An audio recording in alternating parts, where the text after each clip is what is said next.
তাদেরকে যে কোনো ধরনের প্রতিনিধিত্বের পাশে পাবো এই আশাবাদ ব্যক্ত রেখে আমরা আমাদের বক্তব্য শেষ করছি। ধন্যবাদ সবাইকে। হ্যাঁ হ্যাঁ এটাই জায়গা।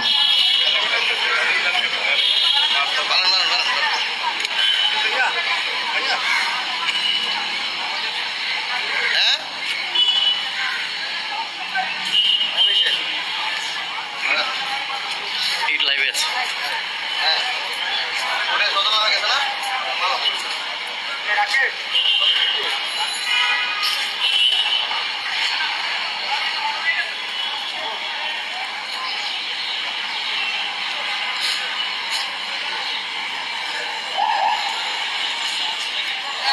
Right.